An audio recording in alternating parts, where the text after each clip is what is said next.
Welcome to Gaslit Nation. I am your host, Andrea Chalupa, a journalist and filmmaker, and the writer and producer of the journalistic thriller, Mr. Jones, about Stalin's genocide famine in Ukraine, a history of genocide that's repeating right now under Putin as the world watches. A reminder to everyone, we are having the exclusive, just for our Patreon community that keeps the show going, Make Art Workshop, the business side of things, where we're getting together this Thursday, April 11 at 7 p.m. Eastern, where I'm going to share the recipe of my secret hot sauce on how I got Mr. Jones made without any Hollywood connections. I was not born into a filmmaking family. In fact, my family of Ukrainian immigrants wanted me to become president of the United States, a doctor, a lawyer, something a lot more stable. So I'm going to talk about how I built up the coalition of soulmates that came together and made that powerful, timeless film, and how you can too.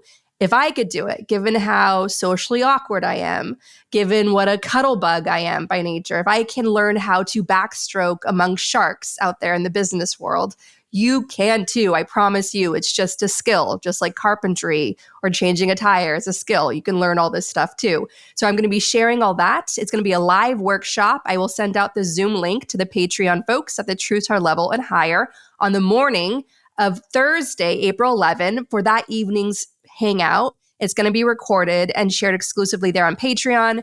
It's important to support the show there because we have a wonderful production team that's been with us since the beginning that keeps the show going. We are like family. We all are fighting for the people we love, for our children, for future generations, for the communities that we love, our LGBTQ friends, everyone through this show. So by supporting us on Patreon, you're supporting not just me, but the team of people with me, the family, keeping Gaslit Nation going. And again, we've been together since the beginning through the hellfire of January 6th and so on, and we're still at it. And we're going to continue being with you through this election, this make it or break it election that's going to define the path that the world will be on in the generations to come.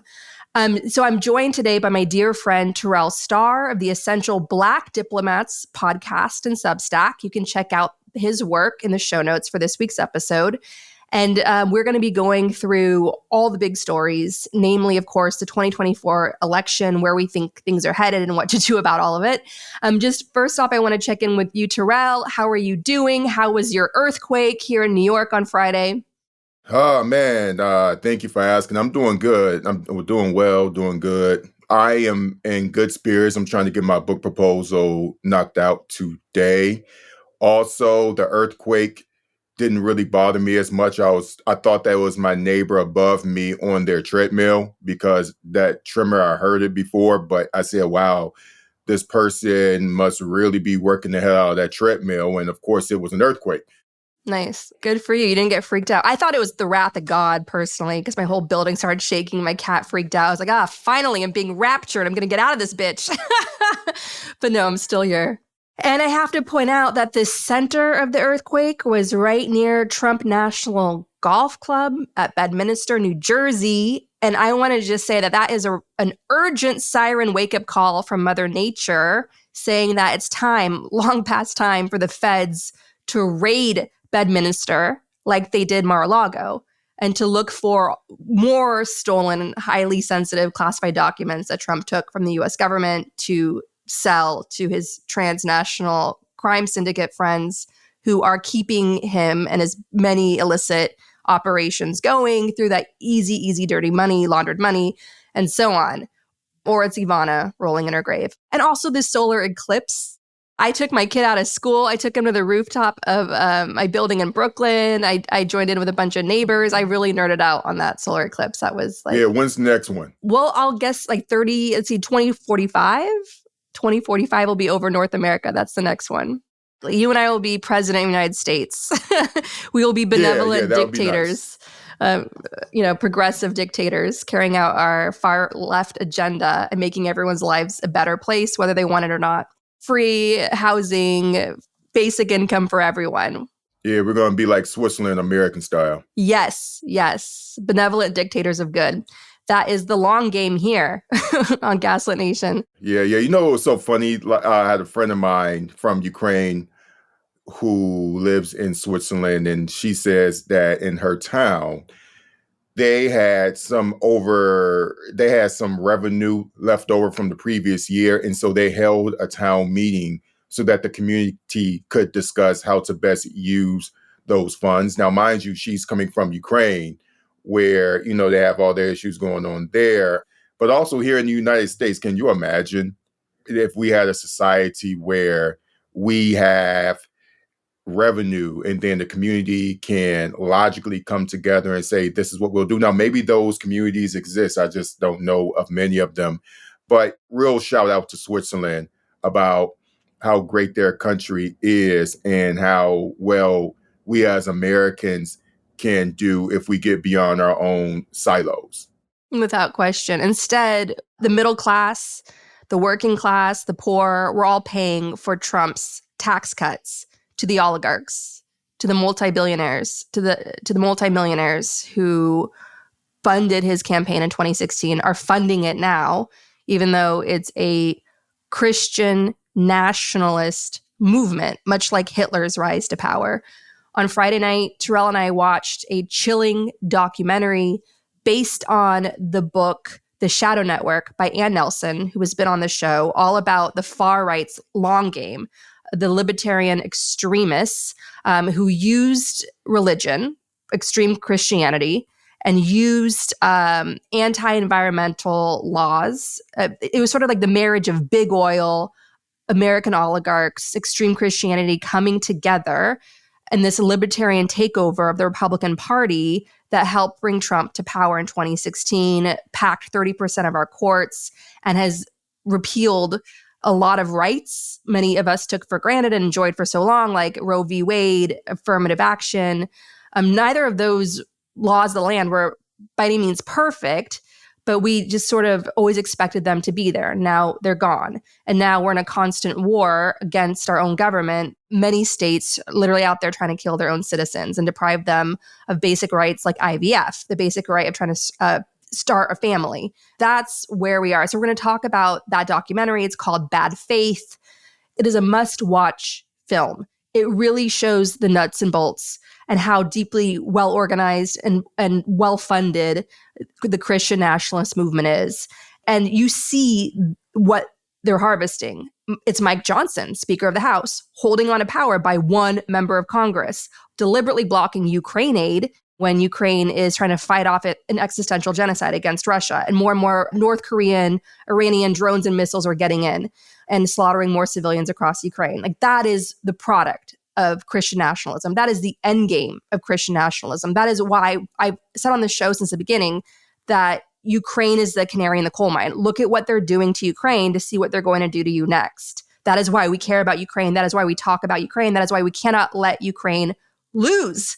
Okay, that's why we all must ensure Ukraine's ultimate victory and that it becomes a strong, flourishing democracy that inspires that part of the world that desperately needs healing, desperately needs democracy in that broader region, and so on. So what they're doing to Ukraine is what they want to do to us. They want to dominate us. They want to control us. They want to force us into their way of thinking, their way of life. Christian nationalism is how Putin and Orban came to power and consolidated power. That is what Trump is running on today. So we're going to talk about that documentary. And my initial reaction to that was Dorothy Thompson, of course, in her essay, Who Goes Nazi?, where she shares this disturbing party game where she writes how at your next dinner party, here is how to know who among you would become a Nazi if given the chance. And the people she describes back when she wrote this essay in 1941 were the Elon Musks, the trust fund kids that think that they came to power thanks to their own clever minds, not their inherited wealth. The Jared Kushners, people who Jared Kushners, they may be Jewish, but they're happy to betray Jewish people and all historically scapegoated minority groups if it meant more power, more money for them. And of course, the self-hating women. So that essential essay by Dorothy Thompson from 1941 lays it all out there of who goes Nazi among us. And she tells you how she knows this because she saw it happen in her beloved Austria, where she rose to fame as an international correspondent, and in her beloved Germany, which used to be one of the most vibrant, exciting, liberal, artistic hotspots in the world. Berlin was an LGBTQ plus paradise for the world, where there's all sorts of openness and art and creativity and innovation, or you could just be whoever you naturally felt you wanted to be. You had safety there in Berlin. And the Nazis came to power and they destroyed it all. So Dorothy Thompson, being a free spirit, being an independent spirit, being a woman with this endless enthusiasm for life, just loved that part of the world. And she lost everything she loved within just a matter of a few short years. And she watched how the Nazis did it, and she watched them trying to do it through Charles Lindbergh, through Henry Ford, through the Tucker Carlsons of her day in the United States. And that urgency she fought with against all that inspired her husband, Sinclair Lewis, to write the novel, It Can't Happen Here, because it can happen here, and it is happening here. So that was the first thing I thought when watching that Bad Faith documentary. The other thing I thought about was all of us here in this election and how so many people are feeling disillusioned right now. And so many people feel betrayed by Biden, because you have DeJoy still in power, overseeing our mail, where the latest reports are showing how our mail is being deliberately slowed down, even worse than it was before. These are the latest reports coming out. You have Federalist Society member Christopher Wray, who allowed the January 6th violent attack against our democracy. He's still in power as head of the FBI at a time when Trump's Christian nationalism and terrorism is on the rise, and they're promising violence. They're out there openly promising violence to disrupt this election, whether they win or lose. And then you have Merrick Garland, the worst of the worst, who waited out the clock, who waited out the precious time we simply did not have to bring anything that remotely looked like any sort of meaningful investigation into Trump's terrorist attack on January 6th, and the Mueller report, and how Mueller testified under oath to Congress saying that Trump could be indicted after he left office. Merrick Garland deliberately denied the people justice and then gaslit all of us about it, just waiting out that damn clock and putting us in greater and greater danger. And then you have National Security Advisor Jake Sullivan, who is chewing his nails, spooked out by Putin's shadow, playing into Putin's nuclear war blackmail, refusing to give Ukraine what it needs all this time to truly, truly defend itself and liberate territory that has turned into Soviet death camps under occupation. And all these reports are coming out saying that Jake Sullivan is really afraid of Putin's blackmail, meaning that Putin's mind games work on Jake Sullivan, meaning that Jake Sullivan has no business being Biden's national security advisor, because he just simply does not have the moral courage for that role right now. So there's a lot of how Biden has fallen short for all of us, no matter who you are and how you feel about any of the current events today, okay? And on top of that, there's a genocidal Gaza policy that has been just agony to watch.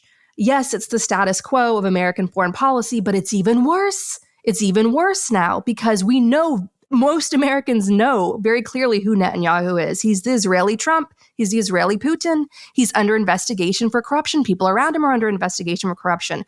He tried to overthrow the court system to cling to power, unleashing the largest protests in all of Israel's history. This guy has zero credibility. He's a wannabe autocrat. And now he's come out on record promising a forever war just to stay in power and avoid accountability, and is a desperate attempt to die in power like any wannabe autocrat. It is a genocidal war. He has surrounded himself by infamous terrorists to try to cling to power and stay in power, and yet the Biden administration is pumping him full of warplanes and ammunition to carry out this genocide that has slaughtered, by now conservative estimates, 30,000 civilians, the majority of them women and children, carrying out a second Nakba, okay? It is just a disaster on Biden's record that he can never, ever undo, and the buck stops with him. There are reports that there have been 9 dissent memos sent at the State Department, 9 dissent memos in trying to force a change, enforce an end to policy. Yes, Biden has come out and said that he wants some aid to Israel to be conditional, but we haven't really seen action behind that. Don't listen to what they say, watch what they do. His actions have not backed that up. Before he said that, like a week or so before he said that, Israel got a big shipment of U.S. warplanes and other ammunition to slaughter civilians. I get in a rage over this when I think about it. And so am I going to have a hard time voting for Biden? 1 trillion % on the Gaza issue alone. On the Gaza issue alone, yes. And that is how I feel. I have a right to feel that way. And so many people have a right to feel that way. And I understand you for feeling that way. Am I also going to have a hard time voting for Biden when it comes to Ukraine? 1 trillion percent yes. 1 trillion percent yes. I cannot tell you the rage I keep inside myself that I have to shove down to put on a brave face, a smile for my children when I'm with my kids.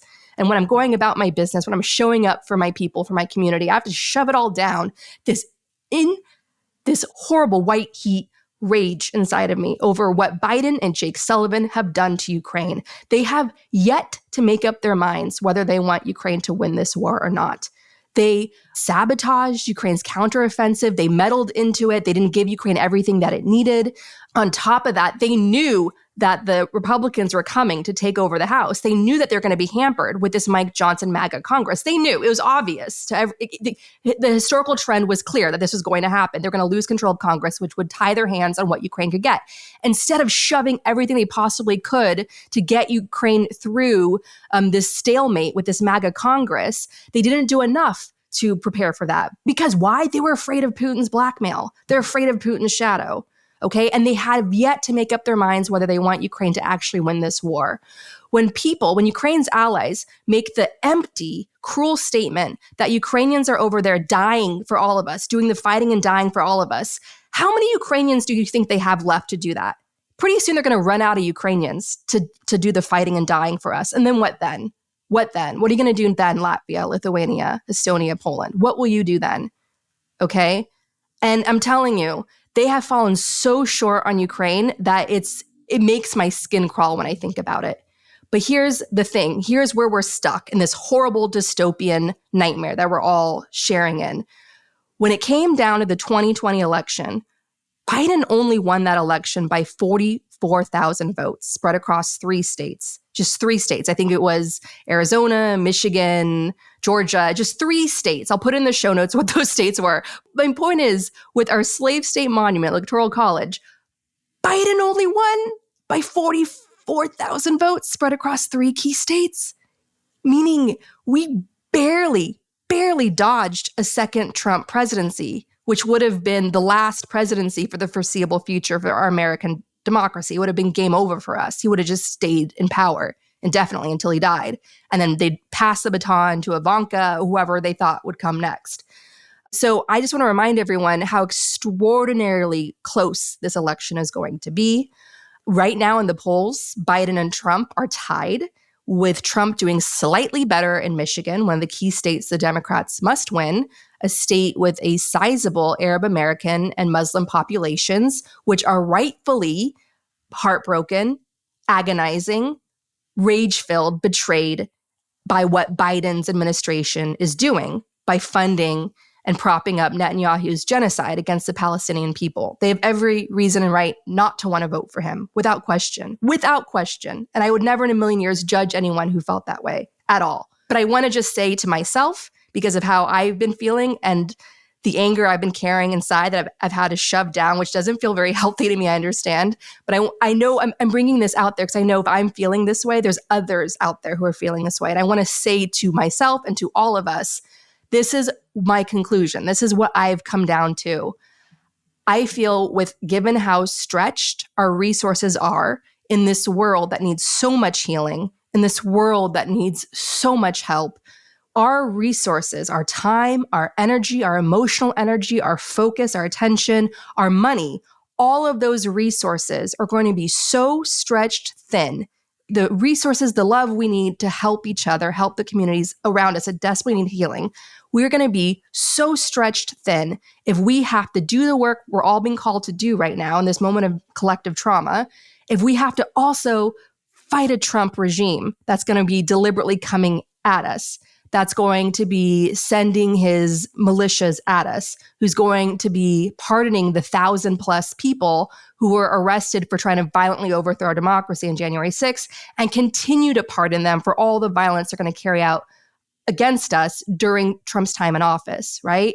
So we are going to we're going to be just, it's going to be game over for our democracy. I do believe in this larger spiritual force that humanity, civilization will ultimately survive and break through, but we're going to be Franco Spain for the foreseeable future, at least in the rest of our lifetime, right? And under Trump and whatever comes after him. whoever they elect, they put in power, like the Pope of America, they'll put in power after him. But we cannot afford that. We simply cannot afford that because we already have so much work to do. Just look alone at the climate crisis that needs us, the healing that needs us. The world has been activated unlike ever before. There's a reason why the majority of Americans go against Biden when it comes to his Gaza policy. Even young evangelicals in a state of Israel where white evangelicals and Israelis are practically one. Like Israel is practically an evangelical state, given how close those two groups are, right? In pushing for their own very different motives for the existence of Israel. Even young white evangelicals are breaking off with older generations and seeing Israel differently and seeing Palestinians as humans. That's a sea change that's happening. This younger generation that's entering the voting population, that's entering running for office for the first time, that's entering running organizations, grassroots groups, they see things differently. And that was not there when I was coming up. That's going to be a huge shift. So for me, when it comes to Biden and Trump, I'm going to vote for Biden because I don't have time right now to deal with Trump.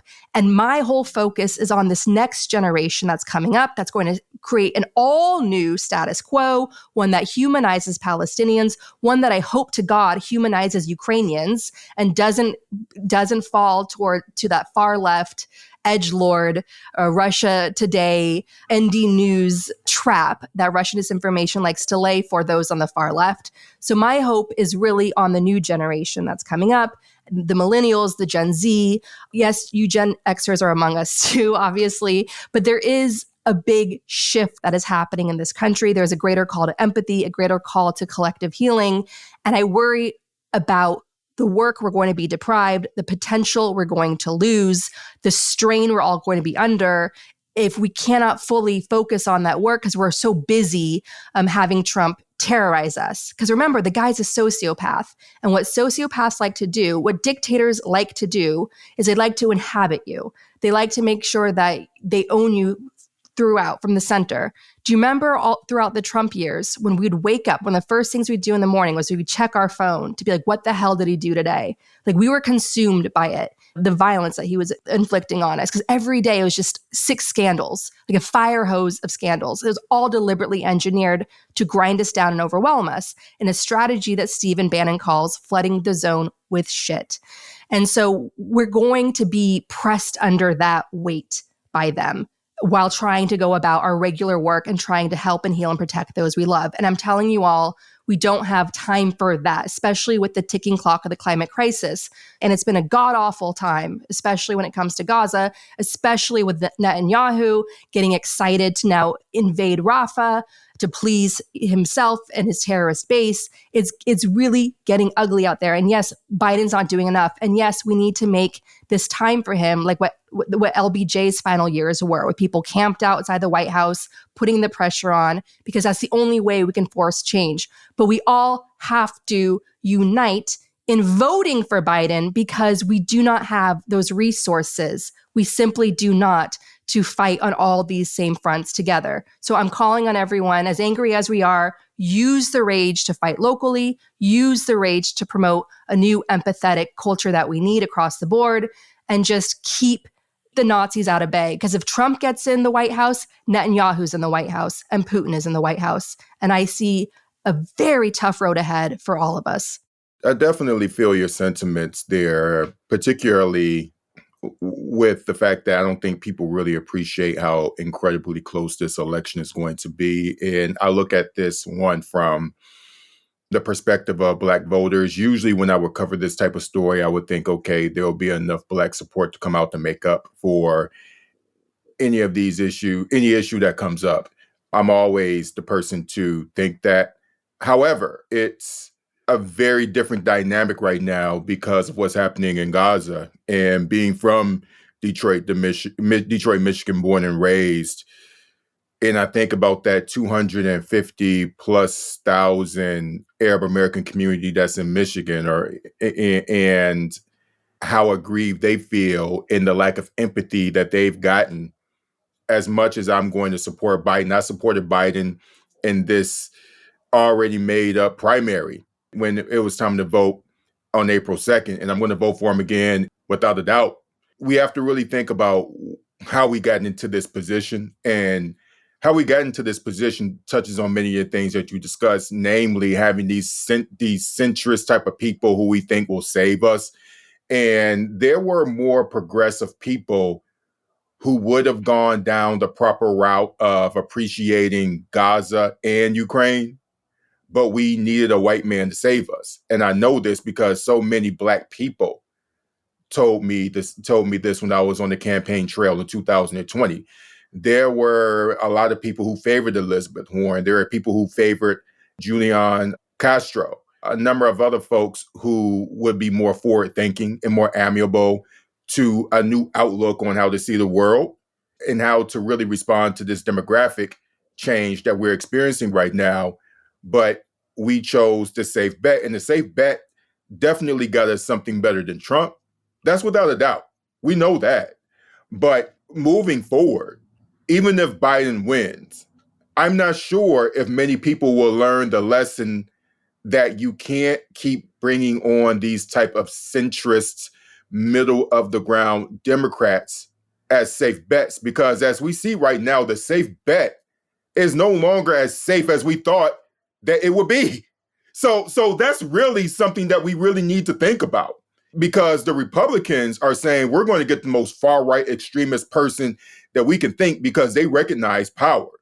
They recognize the power of their whiteness. They see the fact that they feel like their whiteness is being attacked and is being devalued, and they can easily galvanize around that. Whereas with the Democrats, you have to think about Black voters. You have to think about the Latinx community. You have to think about the Asian community. You have to think about women's rights. You have to think about LGBTQ communities. And that requires someone. And now you have to think about the Arab American community, and rightfully so. If you decide that you're going to be a president for everybody, you have to be empathetic to everyone. And Joe Biden is just not emotionally constructed to be that person. I knew this when I voted for him, to be clear, because I saw the choice as binary in 2020. I saw the choice as binary in 2016. I knew that Hillary Clinton was not a particularly empathetic person to Palestinians.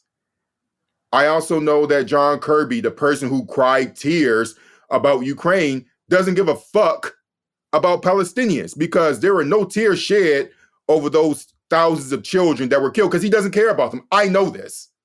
But the other option is so binary that we have to pick someone who is better than Trump, but is essentially a heartless, empathetic, less individual to people who are not Palestinian. We also have to keep in mind that with Biden, that this was the same person who led a nationally televised humiliation of Anita Hill. Helping Clarence Thomas, who is one of the most corrupt members of the Supreme Court. Look at all the ProPublicas reporting on that. Right. Folks, this is who this man is, and he only changed because he was forced to. It is a knock on him. I was getting ready to say it's no knock on Joe Biden. It is. Okay? We had better options, but we were scared, and we chose to galvanize around the white man that made us feel safe. And my question to all of us in hindsight and moving into the future, do we feel safe now? Is this the type of safety that we want to feel going into the next election, dealing with this middle of the ground person who doesn't fully reflect the empathetic vigor and attitude that this Democratic coalition requires? Do we feel safe with that moving forward? I think we really need to self-reflect on the type of leaders that we choose to lead this party. And it's not many of the brand names that are going around right now. And I'll leave that there. Yeah, I mean, I was an Elizabeth Warren supporter. I endorsed her on the show. I made hundreds of phone calls for her. And I heard again and again out in all of these states, I was making phone calls to voters. And they would say, I love Elizabeth Warren. I want Elizabeth Warren. But to be safe, I'm going for Biden. And here we are, and Biden's barely eking through. So I want to play for everyone the trailer of the documentary Terrell and I watched on Friday called Bad Faith: based on Ann Nelson's book, The Shadow Network, about the far right's long game in dismantling our democracy from within. So we'll play that trailer now. Everything can be reduced to right and wrong. Make no mistake about it. We are talking about Christianizing America. That which God has given us, we will allow no one to take away. The Supreme Court has overturned Roe v. Wade. That's a blessing. We will make America great again. It's time for us, people, to come out of the churches. Christian nationalism uses religion to justify all kinds of evil. Christian nationalism has been a political tool for centuries. It has nothing to do with Christianity. It's about power and politics. The goal is to enshrine Christian identity as the law of the land. To reclaim the United States for God. You can't take over society unless you take over the 7 pillars, and they've gone one by one to do it. We want total war. We are the Christian Taliban. We need to force the people to believe what we believe. When government is in the hands of godly men, it is good. But in the hands of all others, it is evil.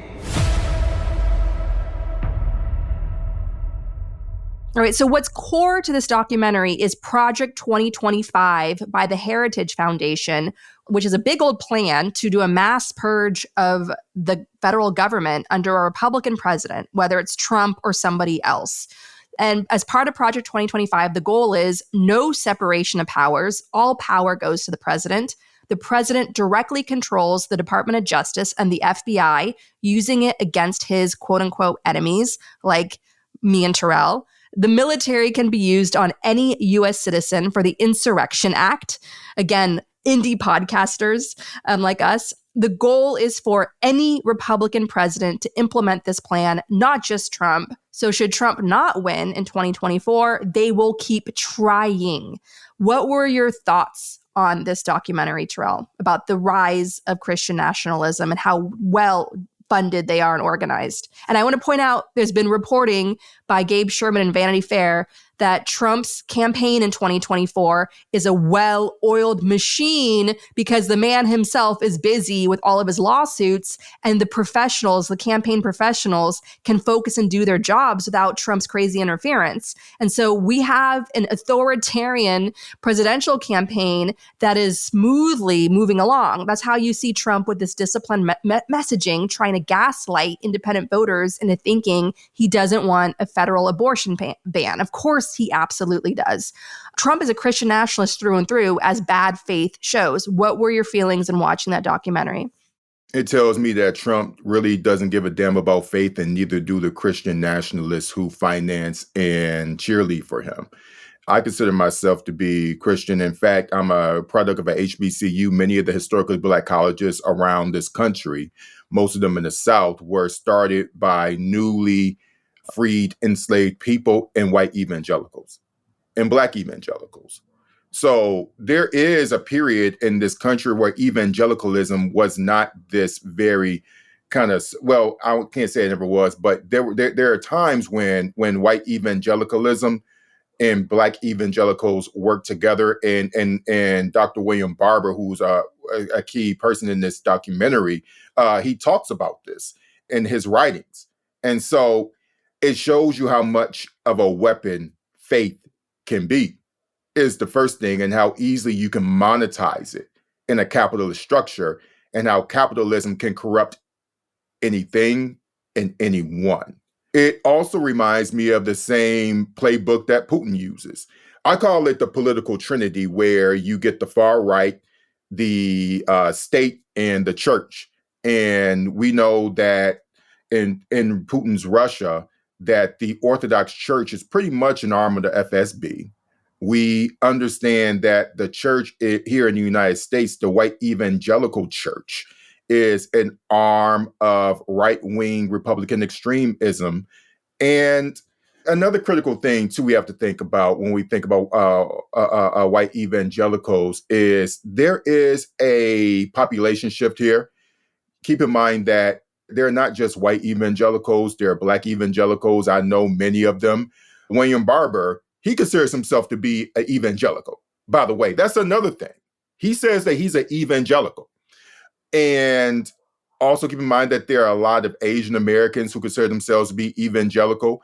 In the next upcoming decades, this country is going to be majority non-white, and a lot of these people are evangelical, and they're going to help to redefine what it means to be an evangelical.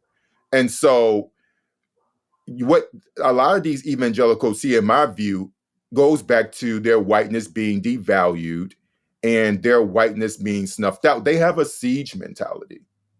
And so the bottom line from this documentary for me is that we have to be able to fight back with the same type of vigor and all stakes, putting all your chips on the table the way that they do. There's no democratic alternative or no democratic response to anything that these white evangelicals are doing from a financial standpoint, from a talking points perspective, and from an organizing perspective at that scale. And there are people like LaTosha Brown, we definitely got to have her on the show, that could talk about the organizing part. Yeah, Black voters matter. If we had people like LaTosha Brown organizing, I trust her. I think that with her, we'd be great, but it's not enough of her because these larger white structures within the Democratic Party are not investing in her, because if we really want to be honest about it, they have their own racism that they have to overcome. It may not be Trumpian, but it's still racism within this Democratic Party. And so until we are able to really come together as a very diverse party and develop a sense of what it means to be universally empathetic, which means that with the Palestinians, we need to call for a ceasefire. With the Ukrainians, we need to give them every type of weaponry they need in order to defend themselves, because that's the most progressive thing that you can do, is to preserve life. And if that means defending yourself, then do it. That also means having a self-reflective perspective about our role in Haiti, and also thinking about the Congo as well, and thinking about what does it mean to be restorative in our global policies. And until we get that type of restorative, community-based empathy that reflects the Democratic Party that exists and elects someone who shares that, right? Because it wasn't Biden, and it sure as hell wasn't Hillary Clinton, then we're going to always be in a situation where we're constantly trying to get our breath because we're under-equipped to deal with the juggernaut and the devil that's before us, because we're dealing with the devil right now. We're dealing with the devil, and we refuse to go to the lake and get the holy water to throw on this devil because we're not recognizing that we're dealing with a demon here right now. And once we galvanize around that fact, then we'll get somewhere. But until then, not optimistic. Yeah, you got to fight holy war with holy war. No, the reality is that they're digging in their heels. They're in it for the long game. And it's larger than Trump. That's what the documentary Bad Faith makes clear. And one thing that's happening now as we speak, you have Bobby Kennedy Jr., who's been denounced by the Kennedy family, rightfully so, running as a third-party candidate. There was this damning clip by his New York State director for his campaign, Rita Palma, giving a presentation and proudly declaring that the entire plan of Bobby Kennedy Jr.'s campaign is to get rid of Biden, and to get Trump in. They're trying to siphon votes off from Biden in these key states, on top of everything else we have working against us, including a far-right media echo chamber of disinformation and the Kremlin throwing everything they can at our election and so on. So I want to play a clip now of Rita Palma laying it all out there. Bobby's moving the blues on his own. If the Republicans accepted the fact that New York, Maryland, Chicago, Illinois, California, New Jersey, Connecticut, most of the Northeast is going to go blue, why wouldn't we put our vote to Bobby and at least get rid of Biden and get those 28 electoral votes in New York? The card's a little wrong. It says 26 electoral votes. Give those 28 electoral votes to Bobby rather than to Biden, thereby reducing Biden's 270. And we all know how that works, right? 270 wins the election. If you don't get to 270, if nobody gets to 270, then Congress picks the president. So who are they going to pick? Who are they going to pick? If it's a Republican Congress, they'll pick Trump. So we're rid of Biden either way. Does everybody follow that? Okay. And then on top of that, you have Michael Flynn, who was this, Obama's disgraced former head of the Defense Intelligence Agency, who had infamously reassured Obama that the Russians wouldn't invade Ukraine. And then when they did, he convinced Obama, he was part of the chorus saying that don't do anything about Crimea, just let it go. And Flynn was seen as certifiably crazy by Obama, cautioned Trump against hiring him. Of course, Trump hired him because Michael Flynn cosplays the role of a general. He wears his military uniform. He was front and center of the fascist rally of the RNC in Ohio in the 2016 election. He was front and center in laying the groundwork, leading all these rallies in the lead up to the January 6th violent attempt to overthrow our democracy and so on. And he's been very much a soldier for the cause. And he's right now on a 33-city propaganda tour for a documentary making him into a martyr, because that's what these guys do. They break laws, just like Paul Manafort called his propaganda book some disinformation name like Political Prisoner, right? So here's a clip of Flynn telling us what he's up to, what he wants to do. I mean, there is a spiritual war and there is a political war. And they are going on. They're going on in this country right now. Keep in mind that Michael Flynn is going across this country right now telling Christian nationalist crowds the same thing I tell you, Gaslit Nation listeners, which is we need to fight locally. We need to change our local government. We need to flip the power in the states where we live, fight locally in our community, because that is how you create a revolution from the ground up and you hack away at corruption at its root. When I'm always talking about giving our money to groups like the States Project and Run for Something, Michael Flynn is on that same mission, but on the far right Christian nationalist extremist side of things. So what we here do at Gaslit Nation for the greater good, for greater empathy, for greater healing, to get people who are empathetic and science driven into positions of power across this land, Michael Flynn is trying to do that with his Christian nationalists. And that's why it's so extraordinarily important that we all stay engaged in this fight and you listen and heed the words of the Gaslit Nation 2024 Survival Guide. This election is here and it's happening, and it's bigger than Biden. We have the chance to hack away at corruption at the root by building our power at the all-important state level, where crucial quality of life issues, from voting rights to environmental protections to LGBTQ+ rights and more, are decided. Karl Rove ran the same strategy for the GOP during the Obama years, laying the groundwork for Trump to come to power in 2016. Now we're reversing this dangerous trend, securing key victories in swing states to protect our elections and advance progressive laws in states like Michigan and Wisconsin. Yes, even Wisconsin. Another world is possible when we unite and build together. Here's how. Join me, Andrea, at State Fair, a giving circle that collects small dollar donations among friends and family to build big power in key states. If 1,000 Gaslit Nation listeners set up a $5 recurring monthly donation, that's $5,000 we're sending to turn so-called red states purple and so-called purple states blue. Some of the races we've supported won by only a few votes. And we flipped the House in Pennsylvania, flipped the entire House, all right? Elected like 12 new people, massive. And they have a crazy, extra crazy Republican Party in Pennsylvania. And that's what we did together through States Project. Thank you. Your $5 monthly donation will make a huge difference. Join me and my friends at State Fair today. You can sign up at gaslitnationpod.com. Just click on the 2024 Survival Guide on our homepage. Step number 2, are there any young people in your life, Gen Z or younger? Give them the gift of the excellent book, Run for Something, a real talk guide to fixing the system yourself. It helps people of all ages run for office. So if you're thinking of running for office, be sure to read this inspiring and practical guide. Both the book and the organization, Run for Something, encourage, recruit, and train young people to run for office and flex their power. Inspire a young person and anyone you love and trust with empathy in their hearts and science in their minds to run for office today. Number 3, help the helpers. State Bridges is a sister district action network program in which volunteers from across the country fundraise for organizations doing year-round power building in key battleground states like Arizona, Pennsylvania, Michigan, and Wisconsin.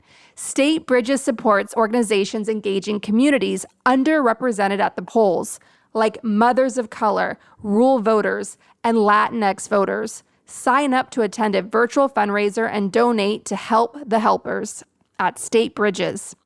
Number 4, write letters to voters in swing districts with Vote Forward.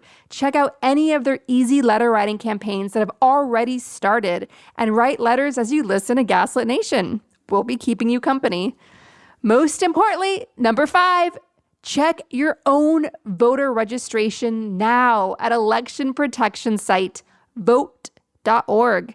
Make sure you're registered and check in with your family and friends to confirm their voter registration too. Commit to helping 5 people in your life make a plan to vote and bring them along to a Gaslit Nation phone bank this fall, because the only ones coming to save us is us. Grassroots power is the most reliable power we have left.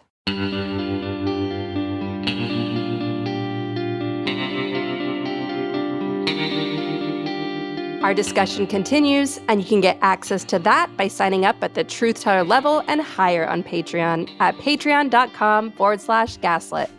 Support the essential work of the World Central Kitchen, whose aid workers were killed in Gaza trying to feed Palestinians trapped there in the famine genocide deliberately engineered by Israel's government.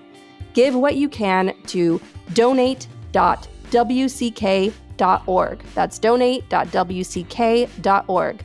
Contact your reps in Congress and demand a permanent ceasefire now, and that they release a public statement if they haven't already, demanding an end to Netanyahu and his coalition of terrorists' genocide of Palestinians in Gaza and the West Bank. To get Ukraine urgently needed humanitarian aid, join me in donating to Razom for Ukraine at razomforukraine.org. To help civilians and refugees in conflict zones, donate to Doctors Without Borders at doctorswithoutborders.org.